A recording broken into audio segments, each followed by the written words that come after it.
ليلة الثبات على القمة. السلام عليكم ورحمة الله وبركاته، أهلا بيكم في حلقة جديدة من فنون الكرة مع أمين.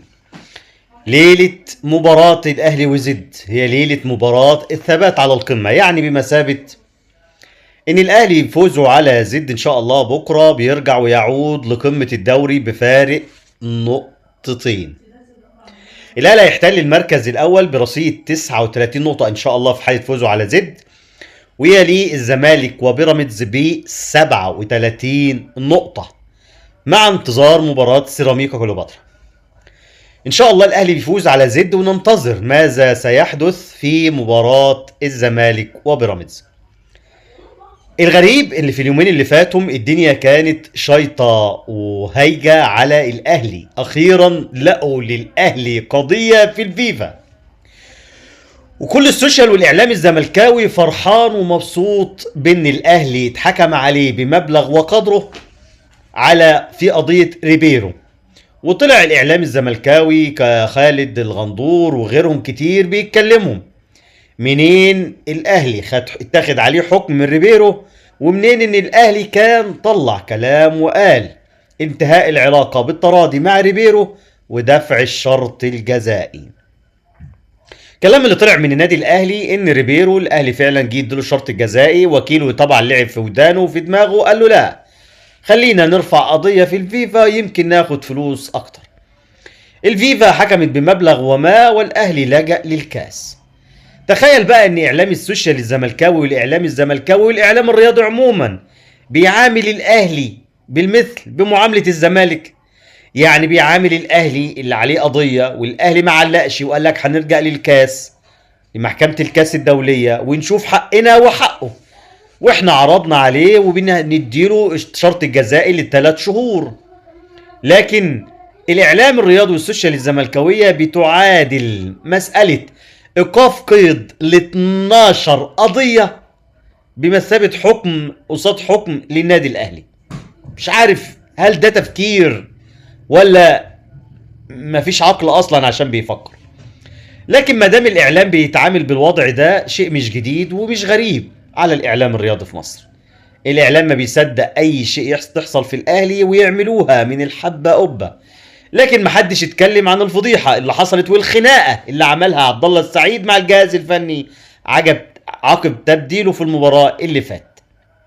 لكن الكل كان بيتساءل يا ترى مين الحكم اللي هيتولى اداره مباراه الاهلي وزد. اتحاد الكوره والرابطه اعلنوا ان طارق مجدي هو الحكم الرئيسي والاساسي لمباراه الاهلي وزد. استنينا خالد الغندور ينزل يقول لك اللي خالي طارق مجدي حكم مش عارف كم مباراه للاهلي ومش عارف الكلام الحمضاني والتعبان اللي هو مبقاش يتكلم فيه غير للاهلي بس، زي ما احنا عارفين ان صفحه خالد الغندور هي الصفحه الرسميه الثانيه للنادي الاهلي. لكن هنرجع ونقول ونتكلم ان شاء الله الاهلي يركز ويفوز في مباراه زد.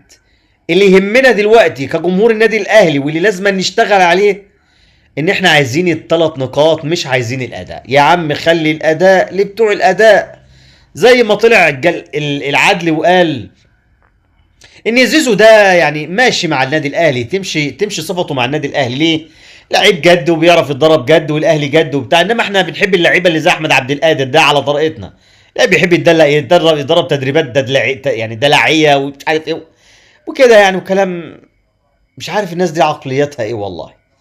لكن الجميع في انتظار مباراة الزمالك وبيراميدز. كلام كتير على السوشيال الزملكاوية وفي انقسام كبير، هل جمهور الزمالك هيحضر؟ طب لو حضر هيشجع الزمالك ولا هيشجع بيراميدز؟ مش عارف بصراحة. يعني هل جمهور الزمالك لما يحضر هيشجع فريقه ولا هيشجع بيراميدز عشان ياخد المعلوم؟ كلنا عارفين طبعا الشهرة اللي طلعت في المدة اللي فاتت، الوجبة والتبس. فجمهور الزمالك يقدر يقول لي في التعليقات هتشجع الابيض ولا السماوي؟ انت تسألني كأهلاوي ايه رأيك، اقول لك اتمنى التعادل. الاهلي يبقى ركب بالقمة مستريح وبفارق نقطة عن الجميع، الا في حالة فوز سيراميكا كليوباترا فيصعد مع الاهلي توينز في القمة. نتمنى باذن الله ان يكون حكم مباراة الاهلي وزد طارق مجدي موفق، ونتمنى نشوف كلام كبير وكلام مهم على مباراة الزمالك وبيراميدز. الكل هيسكت والكل هيدادي وهيطبطب ويدادي بعد خسارة الزمالك ان شاء الله او التعادل. يقول لك الزمالك يتحمل المسؤولية الكبيرة وبيضحي وبيأدي وبيعمل اداء والنتيجة واللعيبة الكبار واللعيبة العظام. الله. بس انا وقفت عند كلمة قوي عجبتني قوي قوي قوي قوي قوي. كلمة عجبتني من معتمد جمال المدير الفني لنادي الزمالك لما طلع وقال ان نادي الزمالك هو النادي اللي بيقولوا عليه ضعيف وقليل. لا، نادي الزمالك هو الأقوى في الدوري ولديه كل اللعيبة في كل الأماكن مميزين، أو بالأصح قال لك النادي الزمالك يمتلك أفضل اللاعبين في الدوري العام. عجبتني الكلمة. لما تحط الكلمة في عدلتها صدقني هحب أقول لك إن دي بداية النهاية لمعتمد جمال. لما الواحد بيتمكن منه الغرور ما بيعديش، ومش بيعدي هباء. فمعتمد جمال اتمكن منه الغرور. معتمد جمال اتمكن منه الغرور. تقول لي ايه؟ انا اتمنى بعيد عن اي شيء ان الزمالك يتعادل مع بيراميدز والاهلي يفوز على زد.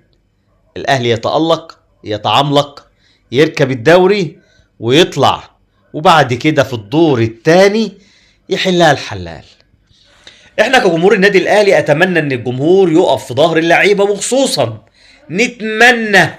نتمنى تواجد الجمهور بعد زياده عدد الجماهير ل10,000 مشجع. اتمنى ان النادي الاهلي يقف، او جمهور النادي الاهلي يقف في ظهر الفريق ويتواجد في المدرجات في جميع المباريات عشان يساند ويدعم اللعيبه. اتمنى من اللعيبه ان هي تركز وتفوق وتجمع كل طاقتها في جمع النقاط اولا. سيبك من الاعلام اللي عمال يسخن في الفريق ويولع الدنيا ويقول لك ان اداء الاهلي وحش وان يا عم احنا مش عايزين اداء. احنا كاهلي مش عايزين اداء. انا عايز اكسب نقاط وعايز اكسب البطولة اللي كانت بعيدة عني قوي وتعب قلبي.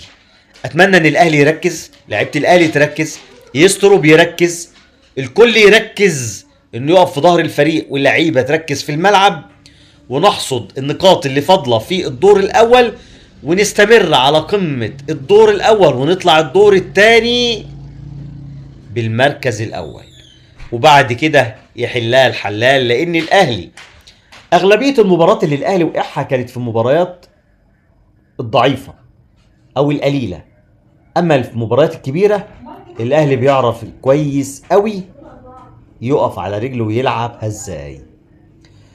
اتمنى بالتوفيق للنادي الاهلي في الفتره اللي جايه، وان شاء الله الاهلي بطل الدوري ابتداء من ليله القمه. تنساش اللايك للفيديو والاشتراك في القناه وتفعيل الجرس. اكون شاكر ليكم. تحياتي، سلام عليكم.